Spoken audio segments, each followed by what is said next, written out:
자, 뉴욕 증시가 이제 내일 아침에 정규 시장 마감 이후에 테슬라가 실적을 공개할 겁니다. 그러면 내일 이제 우리 개장 때 영향을 주겠죠. 현재 예상은 그렇게 뭐 쇼킹하거나 뭔가 어그러짐이 있을 것 같지는 않습니다. 무난하거나 오히려 호실적으로 주가가 오늘은 뭐 아까 마이크로소프트였지만 내일은 또 테슬라가 그럼 뭐 자율주행과 관련된 얘기들도 나올 수 있겠고. 자, 근데 테슬라의 움직임 중에 궁금한 이야기 Y라고 제가 적은 이 모델 Y입니다. Y. 최종 구매 가격을 4천만 원대 후반으로 지금 잡은 것 같아요. 근데 출고가는 5,699만 원. 근데 보조금 100%를 국내에 지급받으면은 4천만 원대 후반.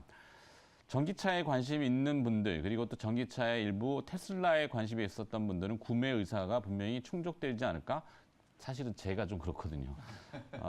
전기차로 바꿔야 되나라는 생각도 있고, 라고 해서, 제가 이제 느끼는 바가 꼭 그렇다는 건 아닙니다만, 자, 이렇게 가격을 낮출 수 있었던 거는 중국의 CATL이 만든 LFP, 리튬 인산철 배터리를 깔았죠. 이 리튬 인산철 배터리의 그 단점은 무게 때문에, 연비가 좀 떨어진다지만, 생각해보면은, 이 충전 시설을 이제 많이 확충하게 되면 중간에 충전하면 되죠. 그러니까 뭐 이걸 가지고 전기차 타고 달나라갈 거 아니니까 꼭 장거리에 목숨을 걸 필요는 없다라고 테슬라는 생각하는 것 같아요. 디바이스인 저를 많이 뿌려놓고 저 안에다가 이제 소프트웨어적인 것들을 업데이트하면서 그 구동료로 테슬라는 향후 수익 모델을 생각하는 것이 아닌가 이렇게 생각이 들어집니다.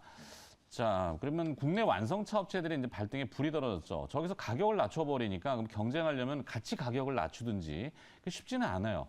그러면은 이 가격을 낮추는 전략을 그렇다고 배제하기는 어려운데 배터리를 내재화, 이제 자체 생산하려는 움직임들이 없지 않아 있는 것 같습니다. 대부분 글로벌 완성차 업체들이 배터리를 자체 생산하니까 테슬라 같은 경우도 5680 배터리를 이제 자체적으로 생산을 지금 하고 있잖아요. 4680, 네, 5680이 된다. 죄송합니다. 자, 4680 배터리를.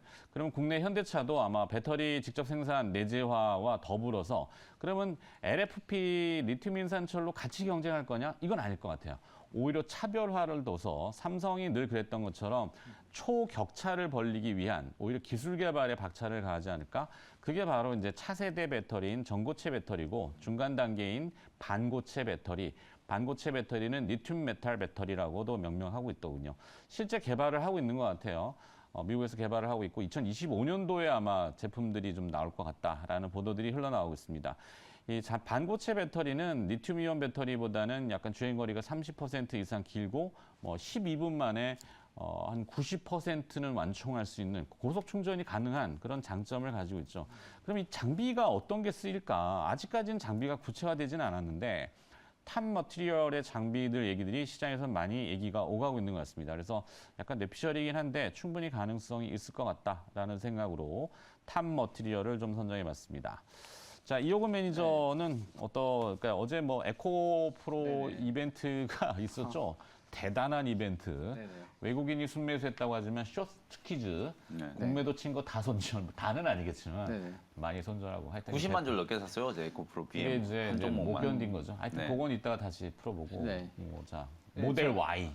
모델 Y. 지금 이번에 이제 그 얘기 나오면서 지금 시장에 상당히 핫한 것 같은데요.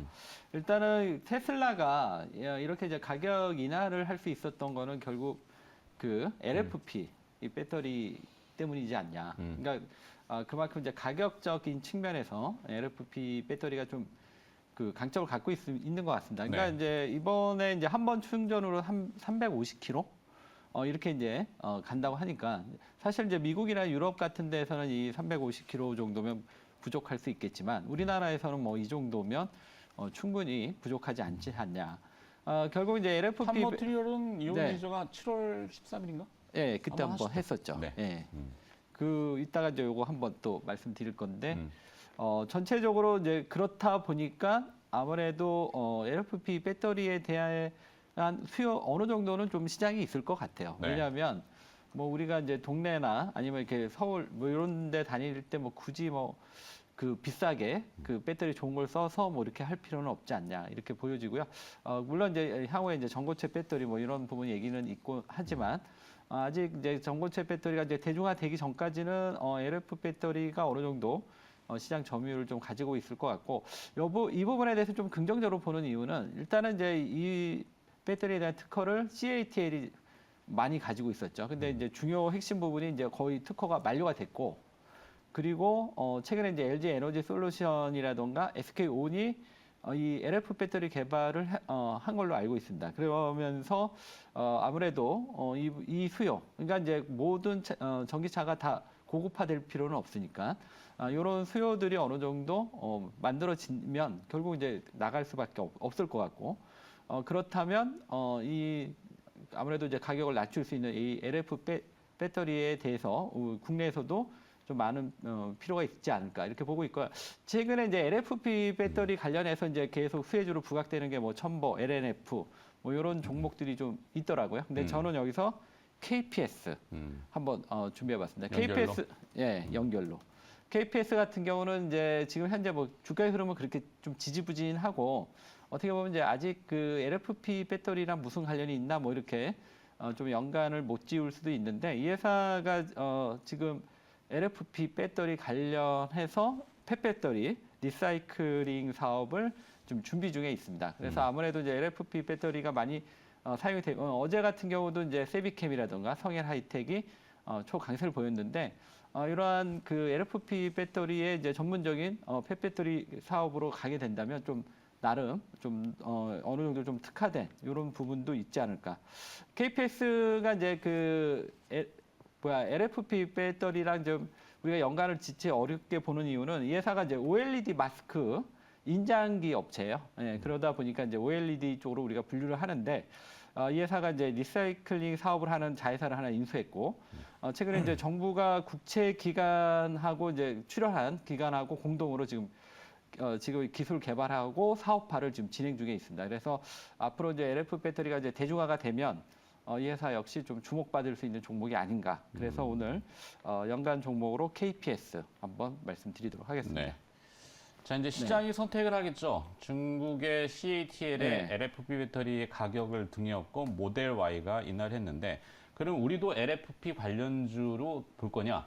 아니면은 진일보한 전고체로 갈 거냐?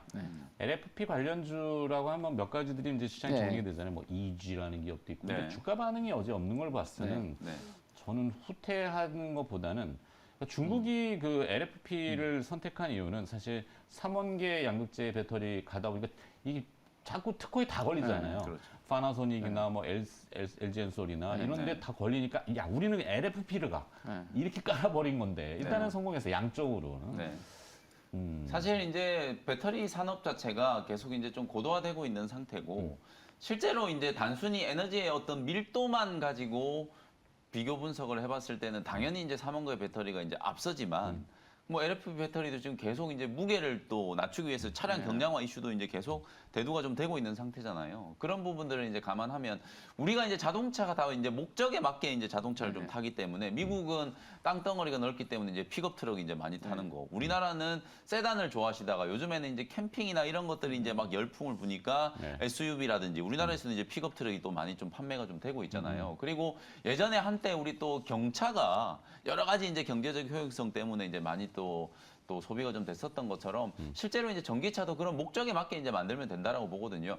보통 이제 장거리 주행을 하시는 분들도 많지만 출퇴근 용도로 하시는 분들 입장에서야 뭐 몇백 킬로 이렇게 한꺼번에 충전할 필요가 없기 때문에 LFP 배터리가 이제 탑재된 자동차를 좀 싼 값에 이제 살 수 있다면 충분히 이제 유용하다라고 보고, 실제로 테슬라가 지금 2분기 뭐 내일 이제 실적 발표를 하겠습니다만, 이미 이제 차량 판매량에 대해서는 상당히 많이 이제 증가했다라고 이제 지금 보도가 나온 상태잖아요. 그런 부분들이 바로 가격 인하 효과 때문이었거든요. 요번에 이제 한국에서 출시되는 모델 Y가 원래는 이제 사륜구동이었는데, 후륜구동, 이제 중국 상하이 이제 팩토리에서 그 기가 팩토리에서 이제 만든 거거든요. 그걸 이제 우리나라에서 지금 판매를 하겠다라고 하는 건데, 이런 후륜구동이면서 그리고 이제 중국에서 이제 만든 LFP 배터리가 이제 탑재가 되기 때문에 가격이 이제 기존 거보다 한 2천만 원 싸다. 그러니까 이제 원래 이제 가격은 5천 몇백만 원인데 보조금 받으면 4천 후반까지 가능하니까 이제 사전 구매에 또 우리나라 이제 그렇죠. 국민들이 워낙 이제 또 많은 관심을 또 가지고 있는 거예요. 벌써부터 이제 사전 구매가 이제 뭐 폭주하고 있다는 얘기가 나오고 있기 때문에 그 중에 한 명이 나가. 네. 어제 사실 시장에서 장이 끝나고 이제 뭐 이수 스페셜티 케미컬이나 한농화성이나 뭐 이런 종목들이 다 이제 전고체라든지 뭐 LFP 이런 거 이제 관련된 수혜주로 좀 움직였고 실제로 가장 이제 3월 달에 강력하게 이제 시세가 분출이 됐던 종목이 바로 이제 탑 머티리얼이었기 때문에 네. 어제도 이제 장중에 뭐 주가가 좀 급등이 좀 나왔었지만 오늘도 추가적인 상승은 이제 분명히 좀 가능할 거라고 보여지고요. 전반적으로 이제 2차 전지 소재 어제는 뭐 사실 에코프로하고 에코프로 BM 이 두 종목 때문에 네. 시장에 이제 모든 수급이 좀 교란됐다. 특히 코스닥 지수가 어제 1.7%가 급등을 했는데 하락 종목이 1,150개였어요. 네. 이게 되게 정말 이례적인 거거든요. 1년에 한 번 나올까 말까 그런 이제 시장 약간 분위기였는데. 추측이지만 에코프로 이제 공매도의 손실 때문에 네. 다른 걸 팔아버리는. 그렇죠. 어제 그래서 네. 코스피가 장중에 밀려버리더라고요. 맞습니다. 그러니까 코스피 대형주든 코스닥의 중소형주든 나머지는 그냥 싹 팔아버리고 모조리 다 이제 외국인들 수급이 그냥 에코프로나 에코프로 BM 쪽으로 이제 쏠렸다. 손실을 메꿔야 네, 그렇죠. 이제 그런 부분들이 이제 어제 시장에 이제 조금 이제 가격 왜곡을 이제 만들었다라고 보면 오늘은 이제 어제 같은 분위기가 형성되진 않겠죠. 오늘 이슈가 워낙 많으니까 뭐 네. 마이크로소프트부터 해가지고 엔비디아에다가 또 초거대 AI 그리고 이제 테슬라 뭐 이런 이슈들까지 다 이제 좀 확산될 수 있는 가능성이 좀 있기 때문에 2차 전지 안에서도 이제 그런 식의 이제 수급 이제 좀 확산이 좀 된다라고 하면 뭐 폐배터리 관련된 이제 코스모 화학이라든지 그리고 이제 요즘에 또 CNT 도전제 얘기 많이 나오잖아요. 실리콘은 어제 이제 대주전자 재료가 거의 20% 가까이 또 급등을 했기 때문에 뭐 네. 나노 신소재라든지 이런 종목들까지도 수급이 이제 조금 확산될 수 있을 것 같다. 결국 테슬라가 지향하는 데는 결국 반값 배터리 만들어 가지고 싸게 전기차를 최대한 많이 만들어서 우리가 시장을 다 집어먹겠다. 네. 뭐 이런 거기 때문에 4680 아까 원통형 배터리 얘기하셨잖아요. 지금 뭐 파나소닉에서 지금 수율이 안 잡혀가지고 양산 이제 내년으로 좀 밀린 상태이긴 합니다만 결국 이제 4680 원통형 배터리 만들어가지고 배터리 가격을 최대한 떨어뜨리고 전기차 가격을 떨어뜨린다. 그러면 후발 이제 완성차 회사들하고는 확실한 가격 경쟁력이 생기는 거거든요. 네. 그러면 이제 전기차가 이제 보급되는 초기에는 당연히 이제 테슬라가 시장 이제 지배력을 좀 가질 수 있기 때문에 그런 부분들과 관련된 이슈가 오늘 좀 부각이 됐다. 이렇게 이제 보시면 될 것 같습니다. 둘 중에 하나만 둘 중에 선택. 하나 안에 선택을 하면은 코스모 화학을 코스모 화학으로. 선택을 좀 해보겠습니다. 코스모 화학은 다 걸려요. 뭐 전고체에도 걸릴 수 있고 폐배터리에도 걸릴 수 있고 양극재에도 걸릴 수 있고 네. 다 걸릴 수 있기 때문에 코스모 화학을 픽을 한번 해보겠습니다. 알겠습니다. 자, 오늘의 한 발은 저는 탑 머티리얼이라고 하는 뭐 이호금 매니저도 한번 네. 하셨던 기업이긴 한데 일단 장비 수주 발주가 좀 많이 흘러나올 것 같고 자, 그래서 두 분은 이제 곁으로 확장해서 코스모 화학과 그다음에 KPS 네. 이렇게 정리를 하겠습니다. 자, 두 분의 또 한 발이 준비된 게 있으니까 가볼까요? 이호금 매니저부터 네. 순서대로 가야 될 것 같은데. 네네. 그러면 제가 아까 탑 머티리얼 네, 잘하는- 탑 머티리얼. 11%인가요? 네, 그거 한번 잠깐 차트 보면서 말씀을 리뷰, 드릴게요. 예. 아까 이제 나노팀도 그렇고 이제 회사는 좋은데 이게 언제 움직이느냐 이게 이제 항상 우리가 시장에서 이제 관심을 갖는 것 같은데요. 지금 이 종목이 지난번 이제 소개하고 나서 여기서 조금 한 3일 정도 주춤했어요.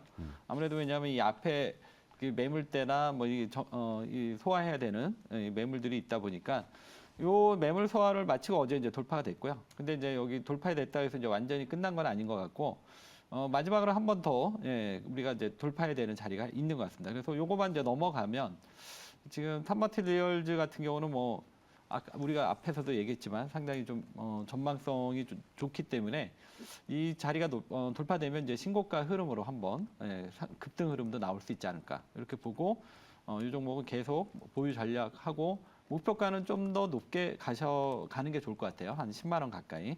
그래서 계속 보유 전략 말씀드리겠습니다. 네. 자, 탑 머티리얼스를 오늘 한 발에 했었지만 이호금 네. 매니저도 하셨기 때문에 네네. 테크니컬한 기술적 분석을 통해서 리뷰를 해주셨고 네. 그러면 오늘 준비된 한 발은 제가 어떻게? 이제 할까요? 네. GST. GST? 네, 좀 GST 생소하네.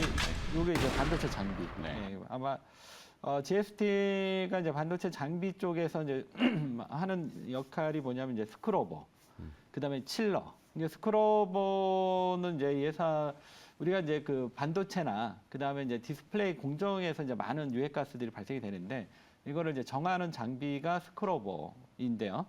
예상하는 방식은 이제 번 웻 방식이고요.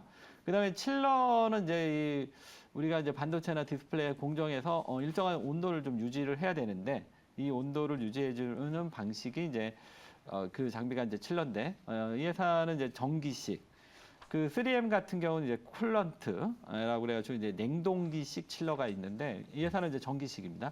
그래서 요 부분을 지금 이 회사가 주력으로 하고 있고요. 이 회사는 이제 삼성전자, 마이크론, 뭐 중국 쪽, 특히 이제 중국 쪽에서 매출이 좀 많이 나오는 것 같고요. 최근에 이 회사가 이제 그 3M이 이제 이 사업을 약간 이제 내려놨어요. 그러면서 여기에 따른 이제 수혜 또 한번 2025년까지 한다고 그러니까 이후에 어떤 수혜도 한번 기대해 볼 수 있을 것 같고. 그리고 또한 이 회사가 지금 대만 파운드리 업체, 그다음에 이제 마이크론 쪽에 현재 테스트 칠러 장비가 지금 테스트 중에 있습니다. 그래서 이 부분이 곧 통과가 되면 또 이쪽으로 새로운 또 매출이 발생할 수 있다. 이렇게 보시면 되겠고요. 그러면서 점차 시장 점유율을 확대해 가고 있다. 이런 부분을 좀 주목하시고요. 기존에 이제 중국이나 유럽 쪽에서 실적이 좀 작년에 좀 꾸준하게 나오다 보니까 작년에 반도체 업황이 안 좋았는데도 어느 정도 상당히 좋은 실적이 나왔고 올해도 지금 대부분 반도체가 지금 이제 주가는 강세를 보이지만 실적은 상당히 적자라던가 이제 안 좋은 흐름인데 이 회사는 올해도 작년보다 마이너스가 아니라 올해도 2.8% 정도는 영업이익이 성장하는 그러니까 이 어려운 환경 속에서도 계속 성장하는 모습을 보여주고 있기 때문에 하반기에 이제 반도체 업황이 본격적으로 살아난다면 실적은 더 좋아지겠죠. 이런 측면에서 최근에 이제 반도체 흐름하고 이제 맞물려서 우리가 이제 관심 있게 봐야 되지 않냐 이렇게 말씀드리겠고요. 차트 보시면서 말씀을 드리도록 하겠습니다. 차트를 보시면 이 종목 포인트는 이제 전고점이 돌파가 됐고 어제 이제 숨고르기 눌림목을 줬습니다. 그래서 오늘 만약에 또 한번 조정이 들어온다면 저가 매수 기회가 될 것 같다. 그래서 오늘 이 종목 준비해봤고요. 매수가는 3,500원, 목표가는 36,500원, 그다음에 손절가는 21선 28,800원 보고 접근하겠습니다. 네. 이호 매니저의 한 발은 오늘 GST라는 반도체 장비 며칠 전에 또 유니쌤이 네, 아주 강하게 한번 또 그 얘기했잖아요. 반도체 급등을 장비 둥둥 돌다가 그쵸. 나중에 순환매가 되니까. 네. 가겠죠. 자, 그다음에 김현 매니저도 리뷰가 네, 있죠. 네. 어제 했던 리뷰. 게 해성 DS. 해성 DS 할까요? 네, 해성 DS. 해성 DS 어제 이제 에코프로 BM의 어떤 그 사상 최고가 대결에서 살아남았어요. 반도체 종목들 어제 대부분 다 안 좋았는데 좀 강하게 살아남은 종목이 하나가 좀 눈에 띄는 게 하나마이크론. 그리고 또 하나가 이제 해성 DS. 아무래도 이제 해성 DS 제가 이제 어제 차량용 이제 반도체 쪽이 이제 기판 얘기를 좀 해드렸는데 실적에 대한 이제 기대감이 이제 조금 반영이 좀 되면서 어저께 주가가 좀 강하게 좀 올라섰어요. 제가 이제 목표가를 이제 8만 원으로 말씀드렸거든요. 분명히 이제 더 갈 수 있다라고 보고 어제도 이제 장대 항목 만들면서 좀 강하게 전고점 근처까지 이제 올라갔습니다만 충분히 추가적인 상승 여력이 좀 있다. 그리고 제가 오늘 조금 이제 준비한 종목이 또 차량용 이제 반도체 쪽인데 분명 강한 이슈가 있었거든요. 그런 이제 이슈들을 감안하면 오늘 내일 테슬라 이제 실적 발표 나올 때까지는 아마 이 차량용 반도체 관련된 종목들이 상당히 좀 강하게 이제 좀 급등을 하지 않을까 싶어서 해성 DS도 뭐 당연히 목표가까지 8만 원까지 이제 홀딩을 하시면 될 것 같고 시간이 조금 여유가 있는 것 같은데 넷패스도 같이 이제 좀 리뷰를 좀 할게요. 지금 이제 앵커님 방금 말씀드렸던 것처럼 소부장 종목들이 그동안에는 HBM3, 뭐 한미 반도체 막 이런 애들만 계속 가다가 수급이 그 안에서 좀 확산되는 모습이 나타나는 게 어제 제가 아까 말씀드렸던 하나마이크론이 결국엔 하나마이크론은 뭐 SK 하이닉스하고 이제 장기 공급도 있고 삼성전자 또 주력 고객사거든요.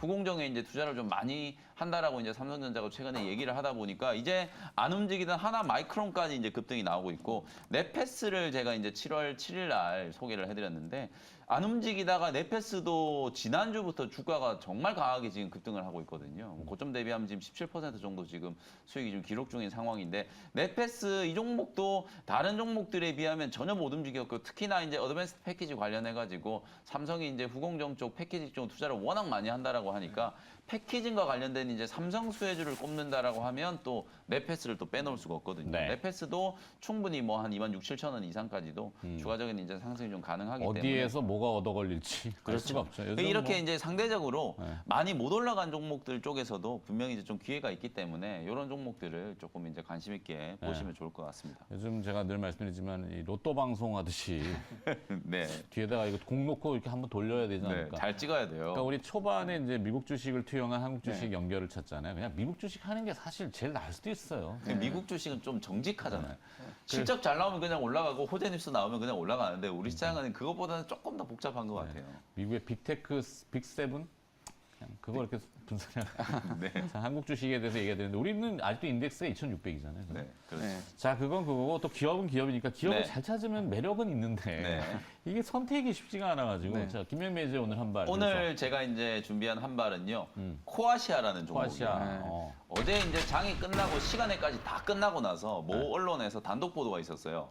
제가 이제 최근에 삼성전자 이재용 회장이 도대체 5월에 미국 왜 간 거냐. 20 며칠 동안 체류했는데 지금 나오는 게 아무것도 없다. 나올 수 있는 거 딱 두 가지라고 말씀드렸거든요. 하나는 차량용 반도체 관련된 거, 나머지 하나는 로봇 관련된 거. 지금 로봇 관련된 것도 지금 테슬라하고 자꾸 얘기가 나오고 있는데 오늘 어제 이제 저녁에 이제 보도가 나온 건 삼성전자가 이제 테슬라의 차세대 이제 자율주행 칩, HW 이제 5.0이라고 하는 이 자율주행 칩을 삼성전자가 이제 수주하는 데 성공했다라는 이제 단독 보도가 나왔어요. 물론 이제 오피셜로 회사에서 뭐 공시가 나오거나 그런 건 아닙니다만 나온 내용을 보니까 5월 달에 여기저기서 만나고 이재용 회장하고 앨런 머스크 포함한 이제 테슬라의 주요 경영진들 만나서 그 간판 앞에서 사진 찍은 거 막 보도가 됐었잖아요. 네. 그 결과물이다. 이렇게 이제 지금 얘기가 나오고 있는 상황이거든요. 그래서 오늘 아마 관련된 종목 최근에 물론 이제 뭐 가온 칩스라든지 칩셋 미디어 이제 이런 종목들이 좀 세게 움직였는데 이런 종목들은 오히려 조금 이제 AI와 관련된 이제 수혜로 칩셋 미디어도 사실은 원래는 차량용 반도체 수혜주였지만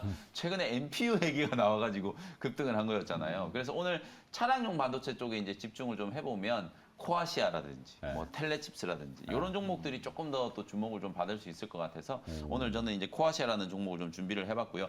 요 회사도 우리나라 이제 디자인 하우스 DSP 기업을 얘기하면 코아시아, 가온칩스, AD 테크놀로지 뭐 이런 기업들인데 코아시아는 특히 차량용 쪽에 지금 좀 강점을 좀 가지고 있어요. 네. 자회사라고 할 수 있는 이제 코아시아 넥셀이 삼성전자가 만들어낸 차량용 반도체 칩 엑시노스 오토라고 하는 걸 같이 이제 삼성전자하고 지금 개발을 한 상태거든요. 그리고 최근에 이제 좋은 호재거리가 나왔는데 아까도 우리가 잠깐 뭐 호재가 나왔는데도 움직이지 않는 종목들 얘기했습니다만 코아시아가 어젠가 그저께인가 상당히 좋은 뉴스가 나왔어요. 우리가 네. 이제 보통 자율주행 칩이라고 세계 3대 회사라고 하면 첫 번째가 미국의 모비라이, 그 다음에 이제 안바렐라, 그리고 마지막이 테슬라. 요 세 개 기업을 얘기하는데 이 안바렐라하고 새로운 이제 삼성전자 5나노 공정에서 차량용 반도체 SoC를 양산을 한다라는 이제 보도가 나왔거든요. 근데 이게 사실은 되게 강력한 호재인데 안바렐라도 거의 뭐 모비라이급이라고 생각하면 되거든요. 그런 이제 차량용 반도체 수주를 했다, 양산을 한다라는 얘기가 나왔는데도 불구하고 주가가 잘 안 움직이더라고요. 그래서 네. 오히려 격포제가 지금 생긴 거기 때문에 자회사 코아시아 넥셀이 이제 삼성전자하고 차량용 반도체 개발했다는 이력, 그리고 안바렐라하고 SoC 이제 양산을 한다라는 거, 삼성전자 이제 5나노에 태운다는 거거든요. 이제 그런 부분들이 호재거리를 좀 작용할 수 있는 부분이기 때문에 특히 이제 코아시아는 최근에 이제 팹리스, 칩리스 기업들 주가가 워낙 좀 강하게 좀 올랐잖아요. 가온칩스라든지 최근에는 또 안 올라가던 AD 테크놀로지까지 올라갔는데 코아시아는 전혀 뭐 움직인 게 없기 때문에 뭐 부담스럽지 않은 가격대에서 충분히 한번 접근을 해볼 수 있을 거라고 이제 보여지고요. 현재가 뭐 어제 종가니까요. 1,600원 정도 접근한다라고 생각하시면 될 것 같고 목표가는 일단 뭐 12,000원 정도 단기적인 관점에서도 뭐 12,000원 정도 보시면 될 것 같고 뭐 더 갈 수도 있어요. 이미 네. 지금 뭐 다른 패밀리스 기업들이 워낙 지금 강하게 올라가고 있기 때문에 그냥 1차 목표가 정도를 12,000원 정도로 보시면 될 것 같고 손절 가격은 9,500원 정도로 참고하시면 되겠습니다. 네. 이쯤에서 한번 등장할 수 있는 게 제주 반도체, 뭐 팹리스도 이건데 요즘 조용하대 그쪽은. 네. 제주라서 그런가? 네. 자, 오늘 한 발은 지금 화면에 나오고 있습니다만 한 발로 나왔죠. 네. 네. 하여튼 그래요. 네, 참고하시면 됩니다. 네. 저 중간에 탑 머티리얼이 딱 껴있으니까 헐떡짝 놀라가지고. 다양하고 좋네요. 그렇죠. 네. 전고체 각자의 한 발 탑 머티리얼. 얘기들이 해드리니까. 차량용 코아시아, 반도체 GST. 네. 좋네요. 알겠습니다. 자, 더 끌다가는 김영 매니저 목소리가 갈라질 것 네. 같아서 네. 그만하셔야 될 것 같고. 자, MBN 골드 이호근 매니저와 김영 매니저가 또 오프닝을 함께 해주셨습니다. 고맙습니다. 감사합니다. 감사합니다.